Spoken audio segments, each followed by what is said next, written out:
Okay, magandang araw sa ating lahat, sa ating mga ka-Safe Heart. Kumusta?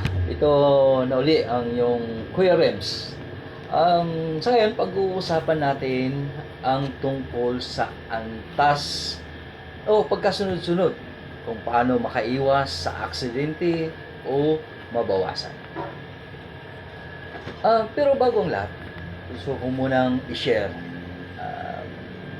sa inyo kung bakit naisipan kong gumawa ng video na ito.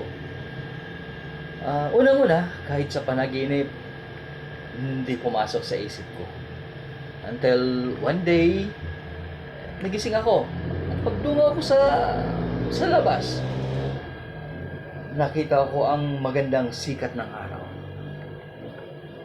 Doon ako napaisip, anong pwede kong kayang gawin para lagi kong masilayan magandang kapaligiran, mga tanawin araw-araw. Ano ang pwede kong may contribute?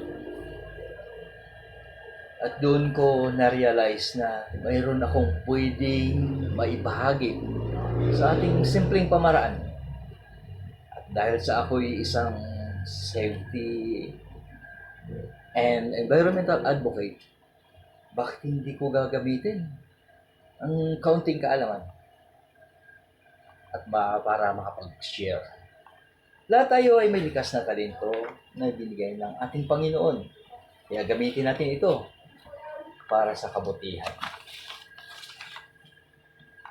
At ako'y naniniwala sa simpleng pamaraan ko at pagbahagi sa inyo ng mga natutunan ko sa environmental protection at kahandaan para sa sakuna.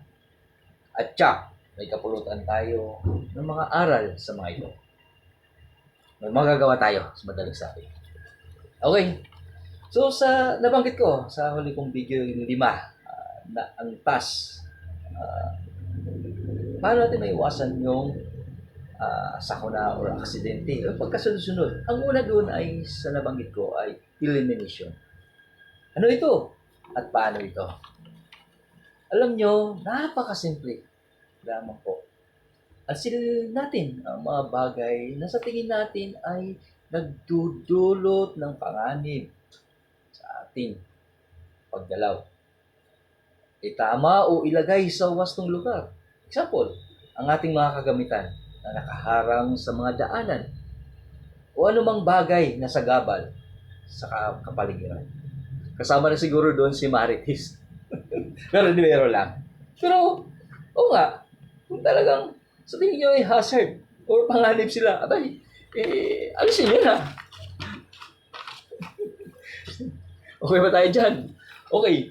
So, sa susunod naman na talakayin natin ay yung kasunod doon sa sinasabi natin elimination.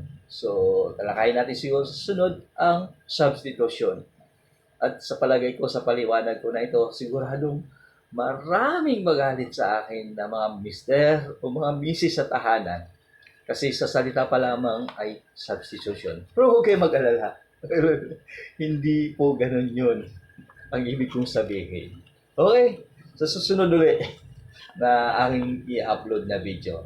Again, ito ang inyong Kuya Rems na nag-iwan ng isang salitang ang ating kaligtasan ay isang kayamanan.